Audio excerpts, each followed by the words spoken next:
Hello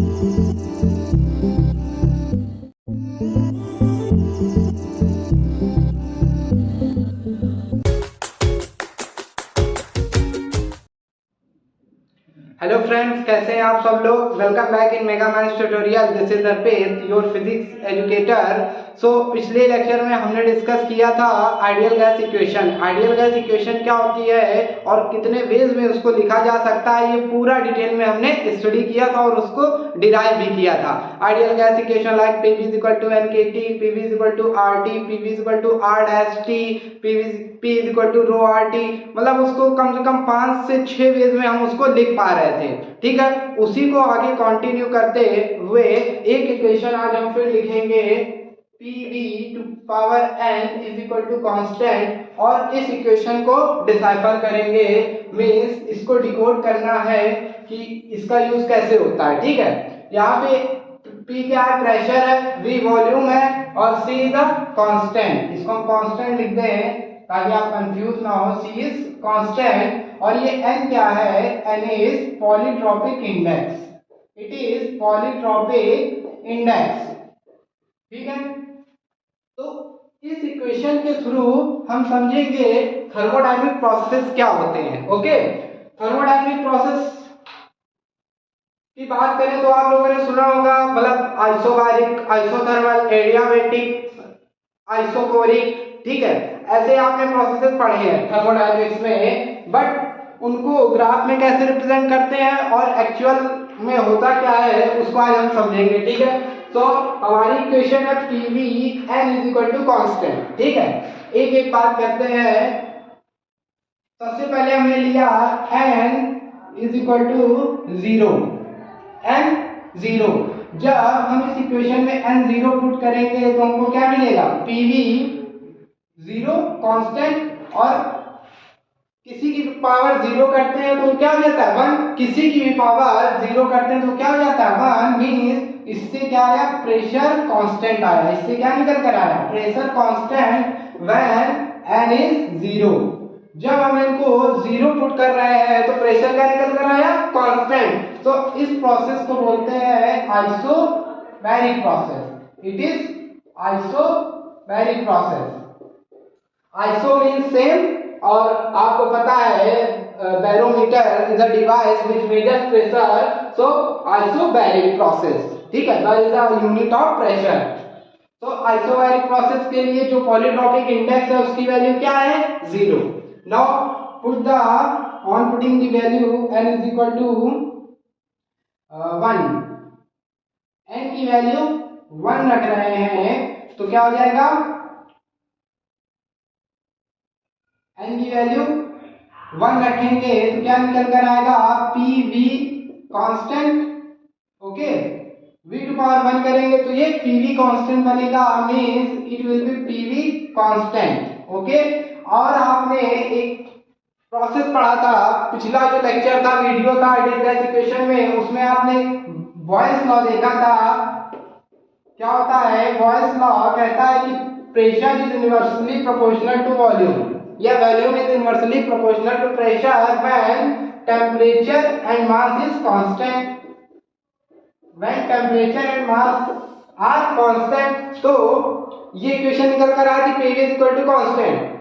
सो जब PV is equal to constant लिखा होगा तो उसको हम क्या समझेंगे, it is temperature constant process, means isothermal, means isothermal process, isothermal process. Okay, it is isothermal process. जब हम n की वैल्यू इस इक्वेशन में 1 पुट कर देंगे तो ये क्या हो जाएगी, आइसोथर्मल प्रोसेस हो जाएगी। ओके, अब n की वैल्यू हम रखते हैं, फिर से n की वैल्यू हमने इनफाइनाइट रख दी। ठीक है, n की वैल्यू हमने पुट कर दी इनफाइनाइट। अब इसको फिर से देखेंगे, ग्राफ जब देखेंगे तो इसको इतना हम कर देंगे कि आपको रटने की जरूरत नहीं पड़ेगी। ठीक है, और ना फिर आप कभी भूल पाओगे। सो n की वैल्यू हम इनफाइनाइट रख रहे हैं। अगर आप किसी की भी पावर इनफाइनाइट कर दोगे तो वो क्या हो जाएगा, इनफाइनाइट हो जाएगा। मींस इस केस में जो वॉल्यूम है वो प्रेशर और कांस्टेंट वैल्यू से बहुत बड़ा होगा। ठीक है, वॉल्यूम इनफाइनाइट टेंस कर रहा है, volume is tending to infinite, it means जो वॉल्यूम है वो क्या हो जाएगा, constant, volume will become constant, volume will become constant, volume constant हो गया तो इसको क्या बोलेंगे, iso means same and for volume we use term choric, so it will be isochoric process, it will be isochoric process, volume constant process is called isochoric process.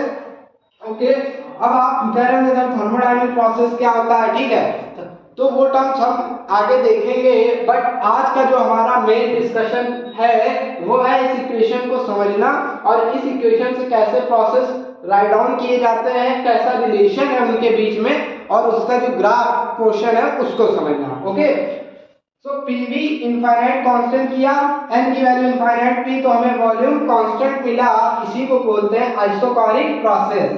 When n is equal to gamma, now what is gamma, इसको भी देखेंगे what is gamma, gamma means 1.4, व्हेन gamma की भी जो value होती है वो 1 to 1.63 के बीच में होती है, बट जब गामा को 1.4 ले लिया जाए या n को गामा पुट कर दें, यहाँ पे n को गामा रख दिया जाए, इस केस में क्या होता है, इस प्रोसेस को इक्वेशन जो है वो ये हो जाती है, ये इक्वेशन फॉर्म लिख रहे हैं, इक्वेशन हो जाती है PV gamma constant, equation will become PV gamma constant, और इस प्रोसेस को बोलते हैं एडियाबैटिक प्रोसेस, इस प्रोसेस को बोला जाता है एडियाबैटिक प्रोसेस।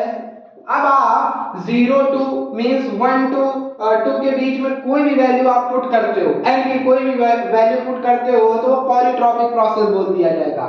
सो जो मेन प्रोसेस हम देख रहे हैं, आइसोबैरिक मिला, आइसोथर्मल मिला, आइसोकोरिक मिला और एक एडियाबैटिक प्रोसेस मिला। क्या मिला, isobaric process, isothermal process, isochoric process और एडियाबैटिक प्रोसेस। तो ये चार प्रोसेस निकल कर आए। When n is equal to 0, pressure constant isobaric, when n is equal to 1, PV is equal to constant, Boyle's law, follow Boyle's law, or isothermal process. When n is infinite, volume constant, it is isochoric process. When n is equal to gamma is equal to 1.4, PV gamma is equal to constant and it is called adiabatic process. ठीक है, ये main process है। अब इनको हम graph में भी समझेंगे।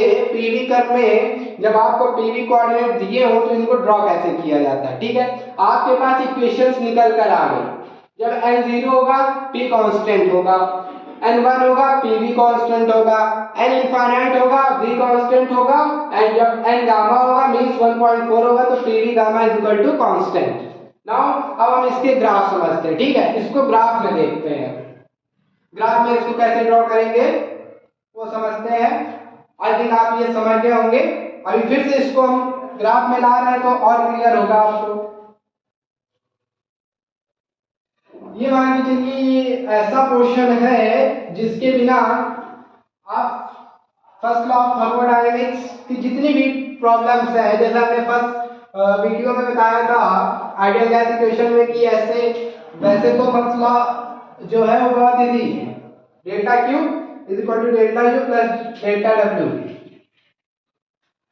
बहुत इजी हो जाता है, इक्वेशन लिख जाती है। बट उसके अंदर क्या होता है, प्रोसेस में कैसे यूज होता है, उसको हम बहुत अच्छे से समझेंगे और इजी वे में समझेंगे। कोई डिफिकल्ट टास्क नहीं है या कोई डिफिकल्ट टॉपिक नहीं है। ठीक है, सो अब इस PVn कांस्टेंट को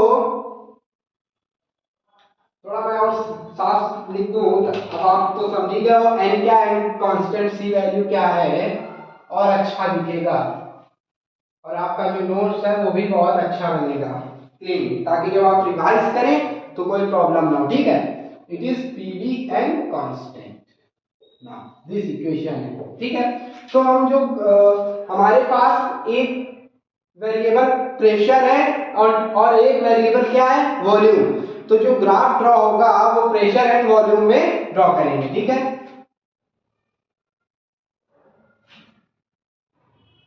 मेरे साथ बस समझते जाइएगा। आपको एक बार आपको ये देखना है, फिर आप कहीं भी कोई भी क्वेश्चन होगा आप कर लोगे।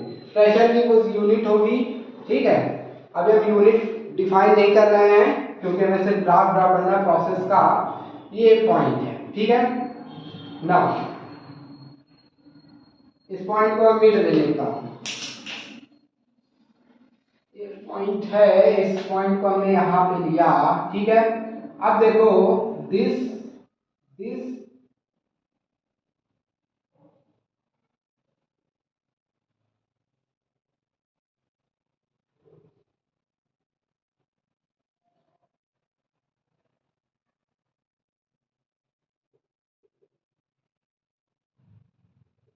ये देखो इस ग्राफ में जो एक पोर्शन है, ठीक है, वो डैश लाइन से रिप्रेजेंट किया गया है। जो डैश लाइन है ये बता रहा है कि यहाँ से एक्सपेंशन हो रहा है। एक्सपेंशन मतलब वॉल्यूम इंक्रीज कर रहा है और इसके इधर कंप्रेशन हो रहा है। मींस जो प्रोसेस की डायरेक्शन है वो इसमें एक्सपेंशन की डायरेक्शन है और इसमें कंप्रेशन की डायरेक्शन है।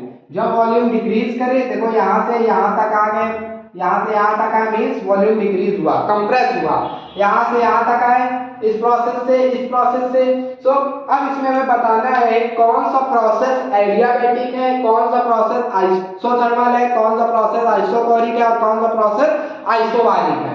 हमारे पास इक्वेशन ये है, हम इंडेक्स लिख चुके हैं, ठीक है। वो जो उसका थ्योरेटिकल फॉर्म था वो लिख चुके हैं। नाउ अब आप देखो, जैसे ये लाइन है, ये लाइन क्या बता रही है, इस इक्वेशन में इस इक्वेशन का यूज करना है फॉर दिस प्रोसेस 1। अगर हम इस प्रोसेस को ए लिखें, इसको बी लिखें, इसको सी लिखें, इसको डी लिखें, ओके। सो फॉर प्रोसेस ए क्या देख रहे हैं कि प्रेशर और वॉल्यूम यही तो वेरिएबल है। वॉल्यूम चेंज कर रहे हैं बट जो प्रेशर है वो एक फिक्स्ड है। प्रेशर फिक्स्ड है कि इतना ही प्रेशर है, सिर्फ इतना प्रेशर है। Means it is what, it is constant pressure, it is pressure constant. Means इसके लिए जो n होगा वो क्या निकल कर आएगा, प्रेशर कांस्टेंट है तो n क्या आएगा, n की वैल्यू जब आप 0 रख दोगे तो ये पूरा टर्म 1 हो जाएगा, तब जाकर प्रेशर कांस्टेंट आएगा। So when pressure, it is pressure constant, so n की वैल्यू क्या होगा, 0। तो इस प्रोसेस के लिए जो पॉलीट्रॉपिक इंडेक्स है, या आप उसको ऐसे कहो इंडेक्स है, उसकी वैल्यू क्या है, 0 इस प्रोसेस के लिए। अब इसका एक्सपेंशन हो या कंप्रेशन हो, ये कांस्टेंट प्रेशर प्रोसेस है। Means P is equal to constant N 0। और इसको अगर वैसे बोलना हो तो क्या बोलोगे, आइसोबारिक प्रोसेस। देखो कितने वेज में इसको लिखा जा सकता है, ठीक है। अभी हम आपको क्वेश्चन बना के देंगे, मींस जो क्वेश्चंस आते हैं जिस तरीके के, तब आपको समझ में आएगा कि हाँ कि कितने एंगल्स और कितने वेज इस ग्राफ को हमें समझना चाहिए, okay. So pressure constant N0 means isobaric process, means isobaric process, okay। now अब इसमें आते हैं हम लोग, पहले हम आइसोबारिक और आइसोकोरिक को समझते हैं। तो इसमें देख रहे हैं कि प्रेशर तो चेंज हो रहा है, मींस यहाँ से यहाँ आ रहे हैं, इस प्रोसेस को फॉलो कर रहे हैं, इस पाथ पे प्रेशर तो चेंज हो रहा है बट जो वॉल्यूम की एक वैल्यू है वो फिक्स्ड है। वॉल्यूम यही का यही बना हुआ है। मींस ये प्रोसेस क्या हो गया, it process is volume constant. ये वॉल्यूम कांस्टेंट प्रोसेस है और कांस्टेंट वॉल्यूम का होता है जब n की वैल्यू क्या हो जाए, इस इक्वेशन में n की वैल्यू क्या पुट कर दी जाए कि वॉल्यूम कांस्टेंट हो जाए। मींस ये प्रेशर और कांस्टेंट नेग्लेक्ट हो जाए, वॉल्यूम बहुत ज्यादा हो जाए। ये तभी पॉसिबल है जब इसमें n की वैल्यू को इनफाइनाइट रख दिया जाए, n की वैल्यू को इनफाइनाइट रख दिया जाए। वॉल्यूम कांस्टेंट को ही कहते हैं क्या, isochoric process. It is isochoric process. ये एक्सपेंशन कुछ हो ही नहीं रहा है, there is no change in volume, so no expansion और नो कंप्रेशन। ये जो लाइन है वर्टिकल लाइन आएगी पीवी कर्व में, वो आइसोकोरिक प्रोसेस को रिप्रेजेंट करेगी, और जो हॉरिजॉन्टल लाइन पीवी कर्व पे होगी, जब पी ये हो और बी ये हो, तो वो आइसोबारिक प्रोसेस को रिप्रेजेंट करेगी, ओके। ये क्लियर हुआ, आइसोबारिक प्रोसेस और आइसोकोरिक प्रोसेस, ओके।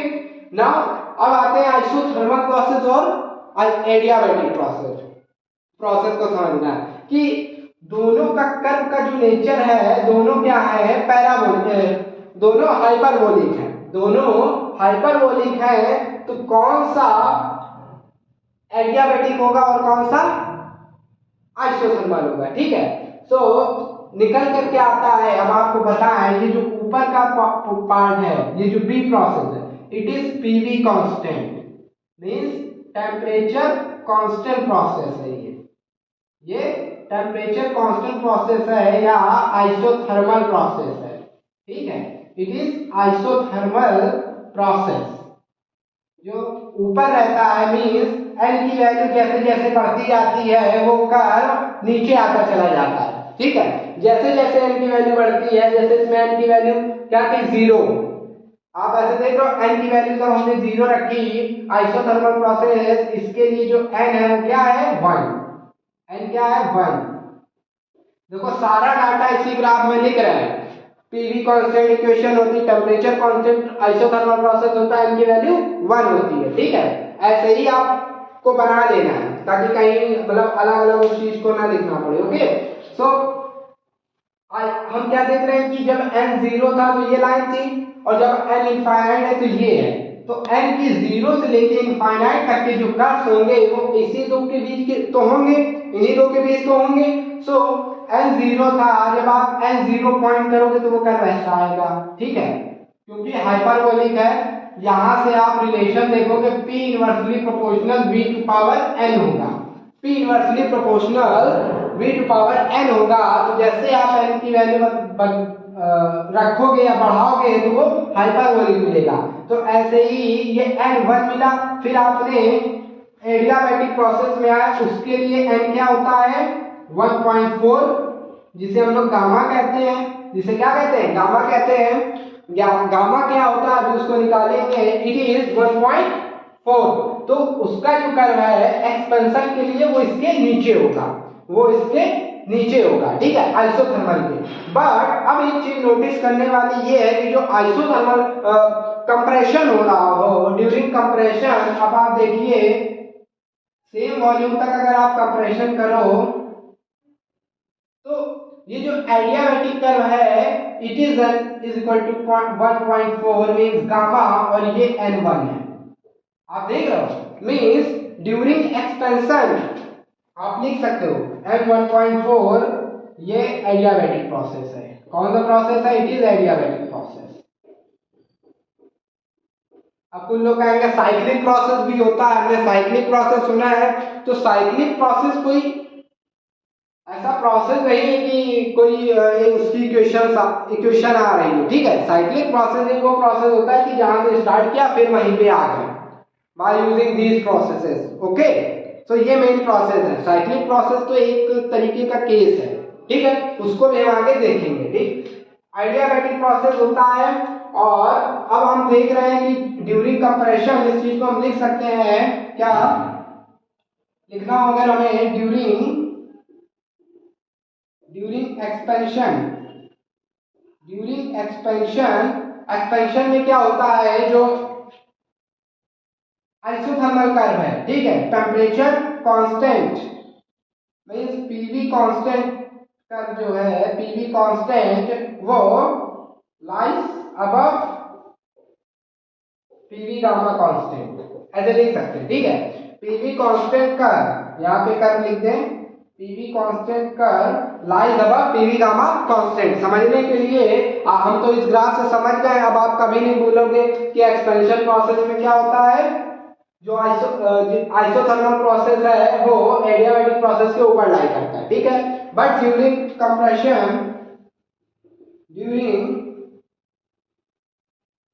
कंप्रेशन क्या होता है, जो पीवी कांस्टेंट है, PV constant curve means temperature constant curve lies below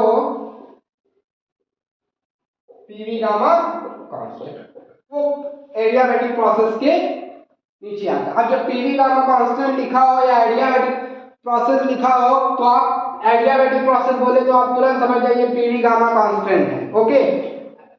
isothermal process लिखा हो तो आप पीवी कांस्टेंट है, ठीक है। हमें तो इक्वेशन फॉर्म में सॉल्व करनी है, ठीक, हमें इक्वेशन फॉर्म में सॉल्व करनी है। तो जैसे ही आइसोथर्मल प्रोसेस बोले पीवी कांस्टेंट, आइसोबारिक प्रोसेस बोले प्रेशर कांस्टेंट, आइसोबारिक प्रोसेस बोले तो वॉल्यूम कांस्टेंट, ओके।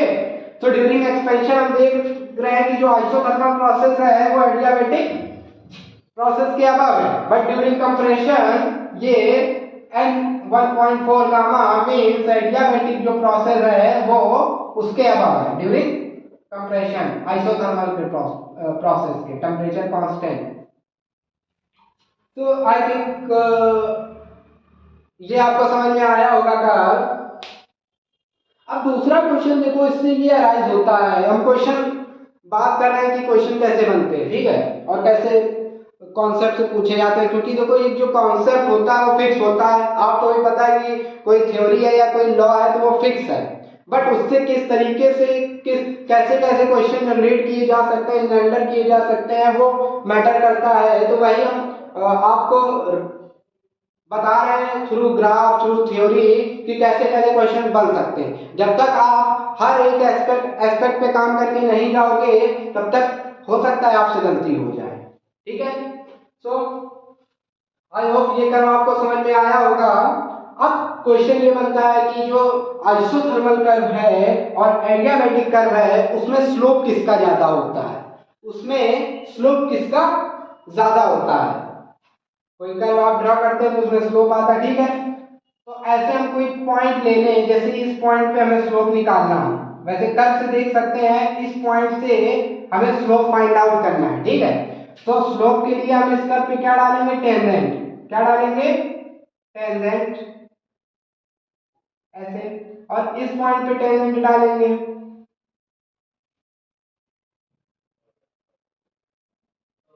तो लेट कर लिया ये थीटा टी है और ये थीटा गामा है। Gamma means adiabatic, T means temperature constant. तो जो कैलकुलेशन से आएगा वो ये आएगा, जो स्लोप एडियाबैटिक कर्व का होता है वो आइसोथर्मल कर्व से ज्यादा होता है। मींस एडियाबैटिक कर्व स्टीपर होता है in comparison to isothermal curve, और कितना स्लोप ज्यादा होता है उस चीज को समझेंगे, क्योंकि अभी हमें गामा भी समझना है। अब आपका क्वेश्चन, जब ये इक्वेशन हमने लिखी PV n equal to constant, तो ये गामा क्या है, इस गामा को भी हमें समझना है, ठीक है। अब गामा में आप बता दोगे it is the ratio of specific heat at constant pressure to the constant volume, okay. So अभी हम स्पेसिफिक हीट पे नहीं जा रहे हैं, अभी हम इस गामा को समझेंगे कि स्लोप टर्म में गामा क्या होता है, ओके। आई होप आप ये समझ गए होंगे, इसको मुझे रफ करना पड़ेगा। तो अब हम समझते हैं स्लोप किसका ज्यादा होता है। इस ग्राफ को मैं छोटा सा बनाऊंगा। अब इसको आप बनाइए, मिटाइए, फिर से बनाइए, फिर मिटाइए। जितना आप वर्क करोगे उतना आपको क्लियर होगा, ठीक है। उतनी आसानी से आप उसको अपने दिमाग में रख सकते हो, प्रैक्टिस करनी पड़ती है।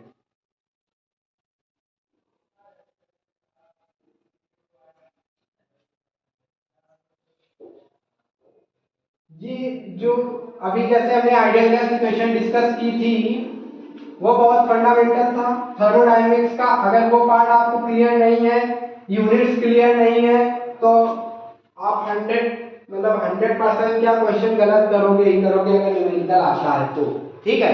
और ये न्यूमेरिकल पार्ट ही है, कोई थ्योरेटिकल नहीं है इतना थर्मोडायनेमिक्स, ओके।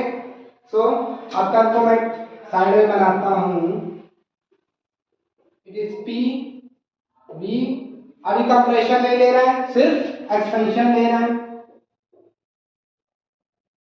ये कर, ठीक है। स्ट्रेट लाइन नहीं है, हाइपरबोला है, आपको पता है ना। स्ट्रेट लाइन नहीं है, पता चला। स्ट्रेट लाइन आप बनाओ तो इस तरीके से, ठीक, इतना बना दिया।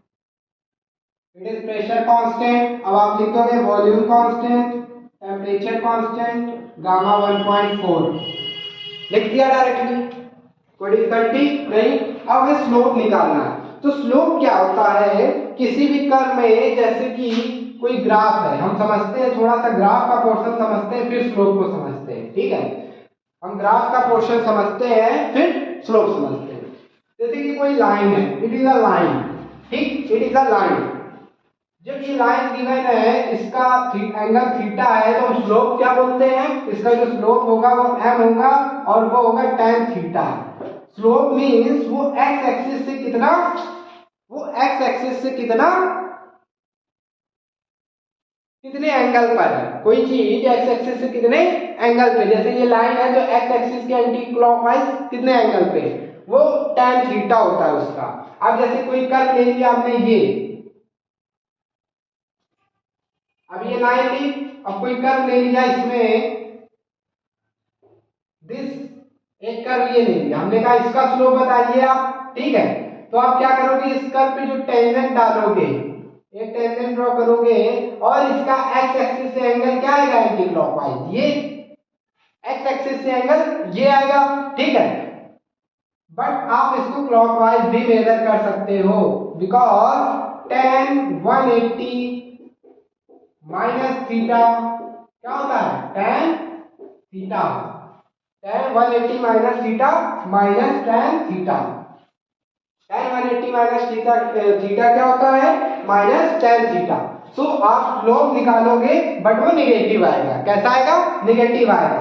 तो अब आप इसको डायरेक्टली लिख सकते हो माइनस tan थीटा, ठीक है। ऐसे ही इसका जब आप स्लोप फाइंड करोगे, और देखो इस स्लोप को जब डिफरेंशिएशन के फॉर्म में लिखना होता है तो ये क्या हो जाता है, dy by dx। What, dy by dx means ये dy बाय dx क्या है, ये dy बाय dx ये जो दो कोऑर्डिनेट है जिनके बीच में, ये दो वेरिएबल्स हैं जिनके बीच में जो ग्राफ है या कर्व है उसको प्लॉट किया गया है। y और x कोऑर्डिनेट है, y x प्लेन पे ग्राफ ड्रॉ किया गया है, मींस ये जो dy बाय dx है ये इसके स्लोप को, कर्व के स्लोप को रिप्रेजेंट करेगा। ऐसे ही हमारी इक्वेशन pv n कांस्टेंट है, हमारी इक्वेशन क्या है, ये एक इक्वेशन pv कांस्टेंट है और एक इक्वेशन pv गामा कांस्टेंट है। One equation is pv is equal to constant और जो दूसरी इक्वेशन है वो pv गामा कांस्टेंट है। क्या है, pv is equal to constant और pv gamma is equal to constant. So और जो कोऑर्डिनेट है वो प्रेशर और वॉल्यूम है, तो जो जब आप dp बाय dv कैलकुलेट करोगे तो ये स्लोप देगा, क्या देगा, स्लोप ऑन pv कर्व, ये स्लोप ऑन pv कर्व को दे रहा हो, रिप्रेजेंट कर रहा होगा dp बाय dv। जब आप dp बाय dv कैलकुलेट करोगे तो ये क्या रिप्रेजेंट करेगा, स्लोप ऑन pv कर्व। सो निकालते हैं हम जितने भी प्रोसेस स्टडी किए हैं, isothermal, isobaric and isochoric, adiabatic, सबका निकालते हैं, ठीक है। जो इक्वेशन है उसी से निकालना है स्लोप ऑन pv का। So for p is equal to constant, slope क्या आएगा, d by dv, pressure constant है और हमें पता है किसी भी कांस्टेंट प्रोसेस का, किसी भी कांस्टेंट प्रोसेस का डिफरेंशिएशन क्या निकल कर आता है, किसी भी कांस्टेंट प्रोसेस का डिफरेंशिएशन जीरो होता है, ठीक, जीरो। तो इसका स्लोप क्या आया, जीरो, इसका स्लोप क्या आया, जीरो। और आप देख सकते हो p और v ये v के पैरेलल है, मींस इसके लिए थीटा क्या है, इसके लिए थीटा क्या है, जीरो। तो इसका अगर स्लोप आप tan थीटा भी लगाओगे तो tan थीटा इस केस में जीरो है और tan जीरो क्या होता है, जीरो। तो इसका जो स्लोप है p is equal to constant, उसी से ग्राफ जीरो स्लोप का ड्रॉ कर दिया, okay. So for isobaric process slope on pv curve क्या होता है, जीरो होता है, क्या होता है, जीरो, ठीक है। वॉल्यूम कांस्टेंट का हम लोग लेते हैं। तो वॉल्यूम कांस्टेंट की इक्वेशन क्या है, volume constant, volume constant, okay.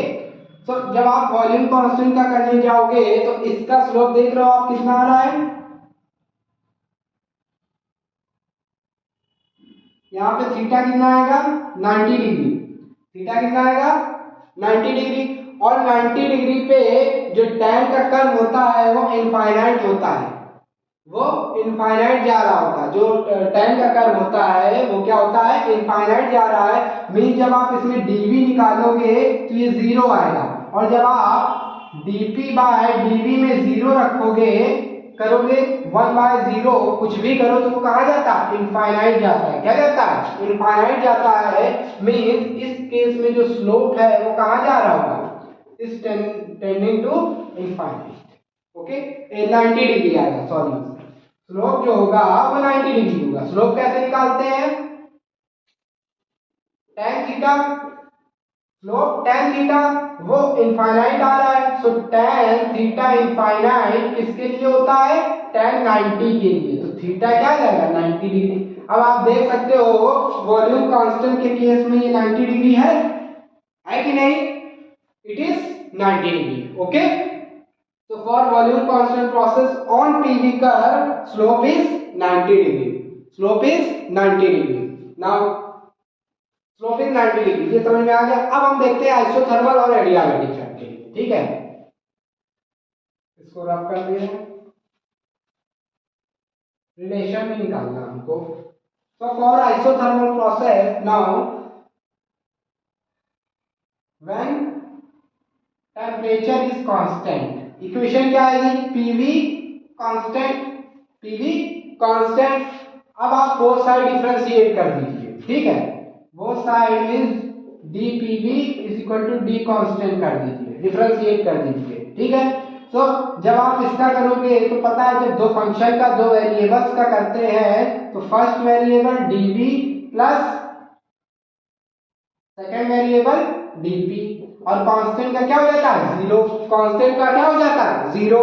तो इससे क्या निकल कर आया VdP is equal to minus PdV, VdP is equal to minus PdV। और स्लोप क्या होता है dP by dV, slope dP by dV होता है जो माइनस P बाय V आ रहा है, क्या आ रहा है, for isothermal process it is minus P by V, for isothermal process it is minus P by V। समझ में आया। For isothermal process PV is equal to constant, differentiate कर रहा है both side, first variable second variable, तो first variable को constant as a constant, second का किया प्लस सेकंड को बाहर निकाला फिर फर्स्ट का, ये जानते हैं बेसिक डिफरेंशिएशन है और कांस्टेंट का जीरो होता है, ठीक है। Now when process is adiabatic means gamma ले रहे हैं, 1.4 ले रहे हैं या गामा ले रहे हैं, ठीक है, n is equal to gamma लिखते हैं इसको, when n is equal to gamma, okay, means process कैसा है adiabatic, process is adiabatic, adiabatic process, it is adiabatic process। इसलिए इक्वेशन क्या आएगी, PV गामा कांस्टेंट, n के प्लेस पे गामा रखा, इसमें क्या होता है m1 होता है, बताने की अब जरूरत नहीं है, ठीक है, PV constant, PV gamma constant, फिर से हम वही करेंगे dPV gamma is equal to d constant, so first term dV gamma plus V gamma dP is equal to constant का जीरो। now जब आप V gamma का करोगे तो क्या निकल कर आएगा, ये V gamma का क्या निकल कर आएगा, gamma dot V x to power n क्या होता है n x to power n minus one, gamma V gamma minus one dV plus V gamma dP is equal to zero. So हम इसको साइड ले जाएंगे तो ये V गामा dP, इसको V gamma dP is equal to क्या बनेगा, P gamma dot P V gamma minus one, और गामा माइनस वन को हम V गामा बाय V भी लिख सकते हैं, okay, V gamma by V dV, gamma minus one है तो डिवीजन में पार्ट्स सब्ट्रैक्ट होती है, सो गामा माइनस वन था, हमने उसको ऐसे लिख लिया, ओके। नाउ हमें slope dP by dV calculate करना है, okay, we want to calculate और find out this slope of adiabatic curve, so it will be dP by dV, dP by dV करेंगे तो इससे क्या निकल कर आया, गामा डॉट और ये उस साइड जाएगा तो किसका होगा, माइनस का होगा, किसका हो जाएगा, माइनस का, ये इस साइड था उस साइड गया तो ये माइनस आ जाएगा, इट इज प्लस, उस जब उसको उस साइड लेगा तो माइनस का होगा, means minus gamma P by V gamma minus gamma P by V gamma, okay.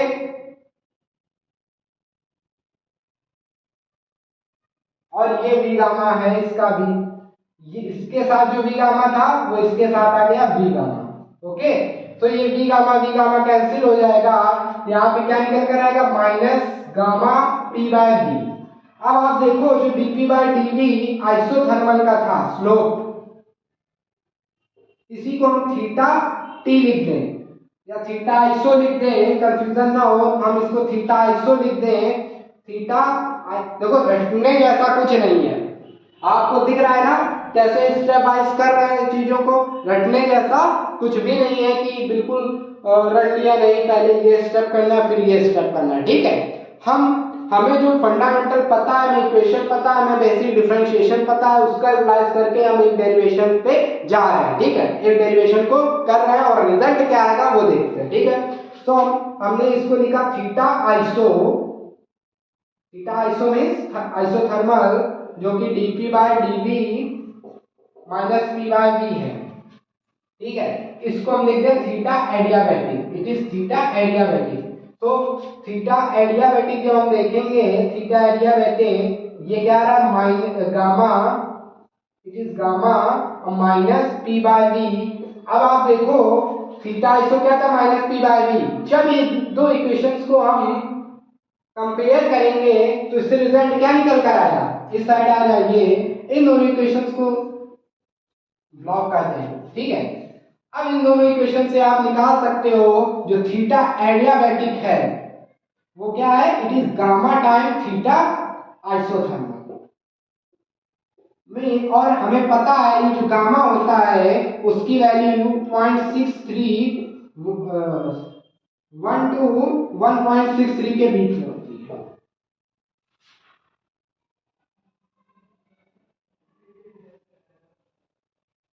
Means gamma greater than 0 होता है, 1 होता है, गामा ग्रेटर देन 1 होता है, ठीक है।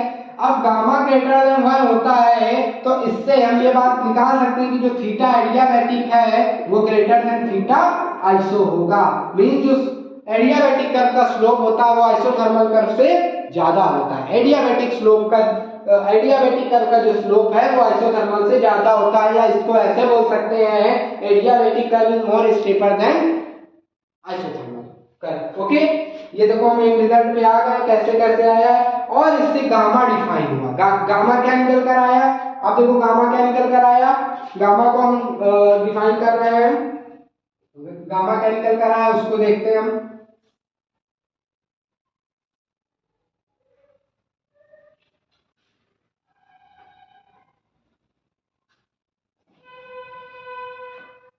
ये सब देखो बुक में लिखा हुआ है, अब आप इस वीडियो से आप इस टॉपिक को समझेंगे, फिर बुक स्टडी करेंगे तो और ज्यादा समझ में आएगा। हम ये नहीं कह रहे कि हमने आपको समझा दिया तो आप मतलब 100% इस चीज के लिए श्योर हो जाए।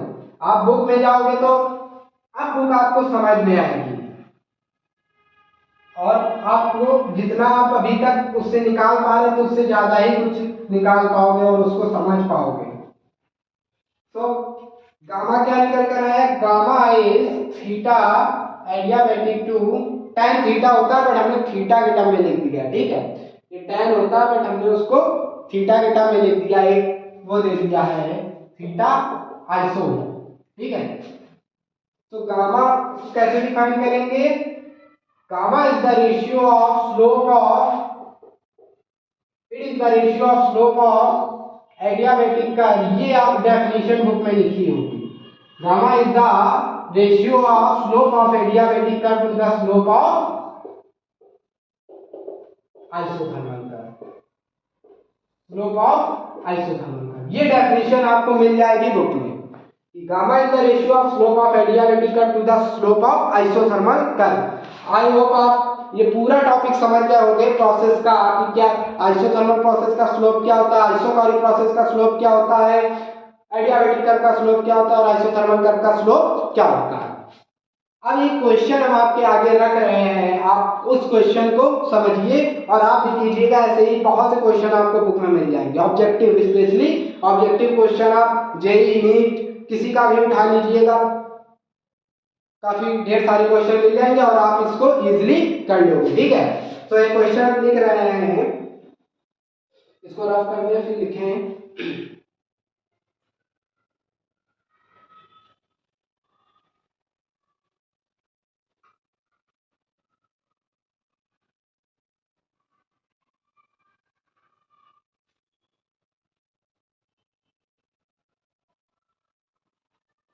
क्वेश्चन लिखेंगे। अब आप इस क्वेश्चन को समझोगे, हाँ कि ऐसे क्वेश्चन बन जाते हैं। कैसे बनते हैं, कैसे आईआईटी बनाता है, कैसे नीट में रखे जाते हैं, ठीक है, कॉन्सेप्ट से। और क्वेश्चन का रिपीट भी नहीं होता। एक क्वेश्चन है, which option is are correct. Okay, मतलब मल्टी करेक्ट ऑप्शन है, which option is are correct. Okay, first option है adiabatic curve is more steeper than isothermal curve. Adiabatic curve is more steeper than isothermal curve. Second option है, वही है, slope of theta iso, हम simple में लिख रहे हैं, theta iso is greater than theta adiabatic. Third option है n is equal to infinite for isobaric process।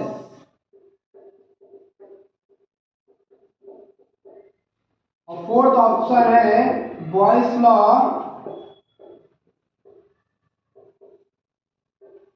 Follows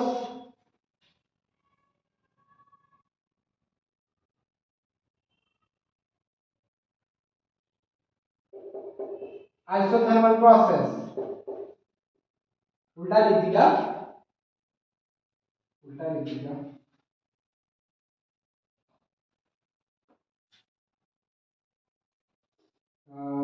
boys law लिख देते हैं, ठीक है। Boyle's law is valid for isothermal process. अब बताइए क्या ऑप्शन होगा। लोग, boys law is valid for isothermal process, beta infinite. अब आप कहोगे सर इसमें क्या मतलब, बॉयस लॉ भी मिक्स हो गया, हम पढ़ रहे थे thermodynamic process, ideal gas equation आ गई, स्लोप आ गया, पता नहीं क्या क्या आ गया। सो अब आप इसका आंसर कर सकते हो। देखो, जिसका स्लोप ज्यादा वो होता है वो उस ज्यादा स्टीप होता है, ठीक है। So adiabatic curve is more steeper, means adiabatic curve का जो स्लोप है theta area is greater than theta iso. इसका कहने का मतलब ये है, ठीक है। सो ये ऑप्शन करेक्ट है, this option is correct. Now slope of, उसी का उल्टा लिख दिया, देखो लैंग्वेज चेंज कर दी है, सिर्फ लैंग्वेज चेंज कर दी है कि आप क्लियर हो कि रट के आए हो। आप रट के जाओगे तो कहोगे ये स्टीपर नया टर्म डाल दिया, हमने तो सिर्फ स्लोप स्लोप स्टडी किया था, हमने तो सिर्फ स्लोप स्लोप स्टडी किया था। बॉयस लॉ पढ़ा, कहीं ये नहीं पढ़ा कि वो आइसोथर्मल प्रोसेस उसमें के लिए वैलिड होता है, ऐसा टर्म्स कनेक्टेड पढ़े हैं। तो अब आपके पास कॉन्सेप्ट है, अब आप क्वेश्चन उठाएंगे, आपको ऐसे ही क्वेश्चन मिलेंगे, ठीक है। आपको ऐसे 10 तरीके के अलग अलग क्वेश्चन मिल जाएंगे, ठीक है। सो स्लोप ऑफ आइसोथर्मल ये गलत है, आपको भी पता है, इट इज रॉन्ग।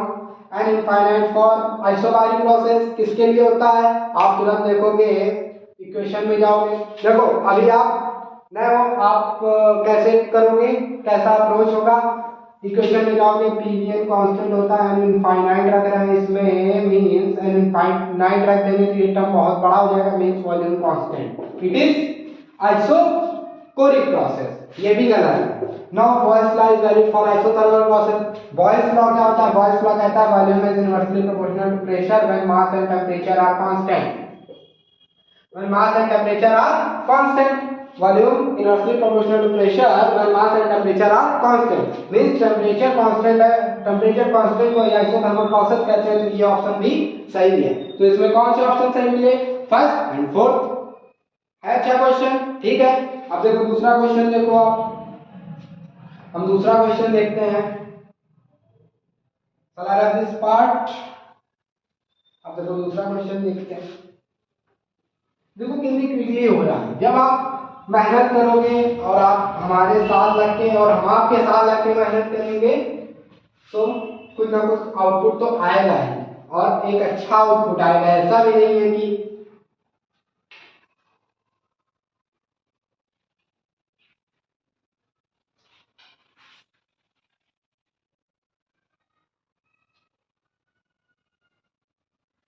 तो ये क्वेश्चन और करते हैं, फिर इसके बाद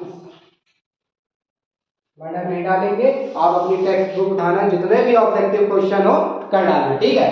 तो सेकंड क्वेश्चन ये कहता है मैच द फॉलोइंग्स, ठीक है, मैच द फॉलोइंग्स।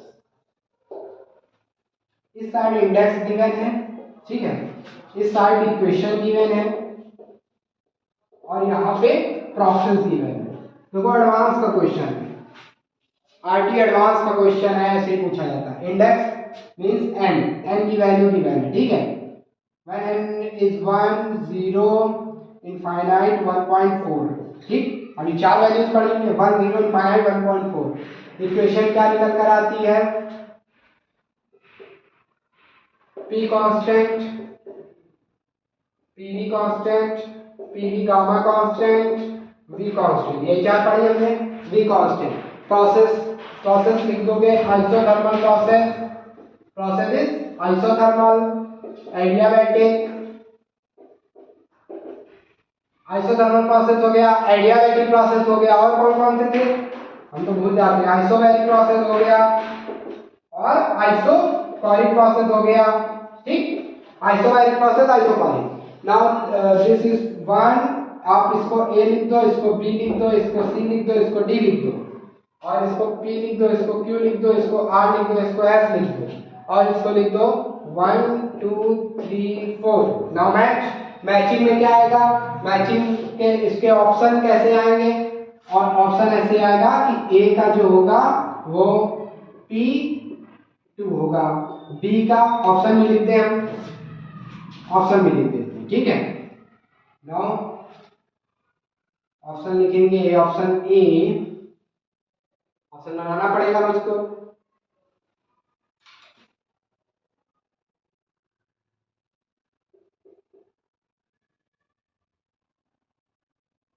ऑप्शन बड़ा हो जाएगा, वो आप बना लीजिएगा, टाइम लगेगा उसमें, ठीक है। तो देखो इंडेक्स है, पहले इसको देख लेते हैं, फिर इसको देख लेते हैं। इंडेक्स 1 है, n की वैल्यू 1 किसके लिए होती है? इक्वेशन हमारी थी PV n कांस्टेंट, n की वैल्यू 1 रखा, means PV constant, means temperature constant, PV constant, PV this, इसके लिए टेंपरेचर कांस्टेंट, आइसोथर्मल प्रोसेस। हो गई मैचिंग, ठीक है। नाउ 0, n की वैल्यू 0 रखेंगे तो ये 1 हो जाएगा, और प्रेशर कांस्टेंट आएगा, means P constant means isobaric process. हो गई मैचिंग, ठीक है।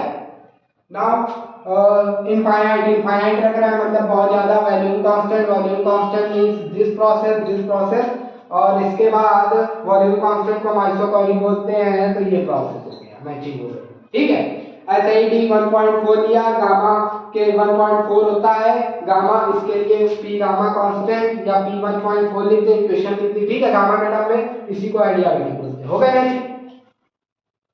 कोई डिफिकल्ट था?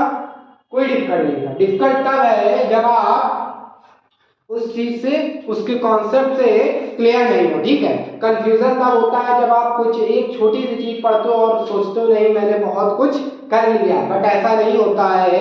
हमको बुक जरूर पढ़नी चाहिए, बुक से पढ़कर, ठीक है, जितना भी कंटेंट एक जगह कलेक्ट करना चाहिए। जैसे आइसोथर्मल है तो आइसोथर्मल से रिलेटेड एक प्लेस पे वो सारे टर्म्स हमें ले आने चाहिए। जैसे प्रोसेस था तो प्रोसेस का आपने ग्राफ भी देख लिया, ठीक है, प्रोसेस में मैचिंग भी देख ली, प्रोसेस की इक्वेशन भी देख ली, प्रोसेस का स्लोप भी देख लिया, प्रोसेस से रिलेटेड इंडेक्स वैल्यू भी देख ली, तो कितना कुछ हो गया, ठीक है, कम टाइम में। इसी को कहते हैं स्मार्ट वर्क, इसी को बोला जाता है स्मार्ट वर्क। ओके, तो आज के लिए बस इतना ही। आई होप आप लोगों ने एंजॉय किया होगा इस सेशन को, और बहुत ही आई थिंक बहुत ही अच्छे से मैंने भी किया, और आप भी इस चीज को अच्छे से समझे होंगे। अगर जो पार्ट आपको समझ में नहीं आया है तो वो आप कमेंट बॉक्स में जाकर बता सकते हैं हमको, ठीक है, हम उस पर भी वर्क करेंगे, और ज्यादा से ज्यादा हो सकेगा तो हम आपको फैसिलिटी प्रोवाइड कराएंगे। ओके,